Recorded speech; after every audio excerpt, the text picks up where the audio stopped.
Hello guys, welcome to Newsy. Clinical diagnostics provider R-Biopharm AG said on Thursday that they plan the rollout of their rapid test for the detection of SARS-CoV-2 antigen as early as this month, making them the first German medium-sized biotech company to develop such a test. The test solution is supposed to become a self-test of ordinary people. It is easy to use and costs about 5 to 10 euros. The test provides a reliable result within 20 minutes and can be used directly at the so-called point of care, as the chief science officer explained. Ich denke, er ist ideal flankierend zu den Labortesten einzusetzen, weil Sie hier eine erhebliche Verkürzung haben von der Zeit, die Probe zum Labor und wieder zurückkommt. Das kann 4 Tage dauern. Das ist viel zu lange, um eine Pandemie zu stoppen. Und es geht zum Schluss ja auch nur darum zu testen, ob jemand infektiös ist und nicht, ob er positiv ist. Es gibt im Moment ja eine ganz große Sehnsucht in der Bevölkerung, wieder zur Normalität zurückkehren zu können. Jeder hat aber die Angst, sich zu infizieren oder andere zu infizieren, weil ja der höchste Virentitel, den man ausatmet, hat man ja 3 bis 5 Tage, bevor man Anzeichen hat.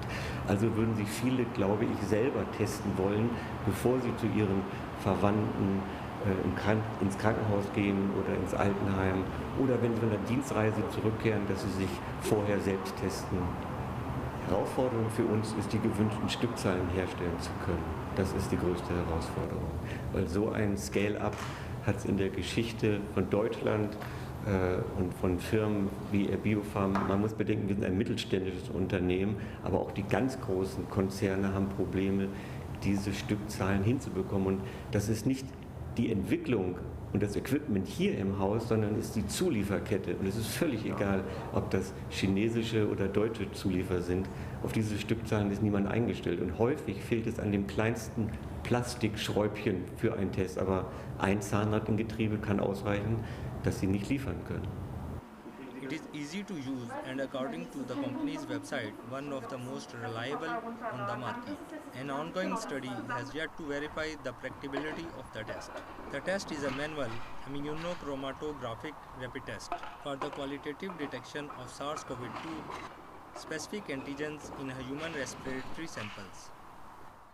A swab of the throat and the nose is inserted in a special solution, and after an incubation period, the test takes show a positive or negative result similar to pregnancy tests.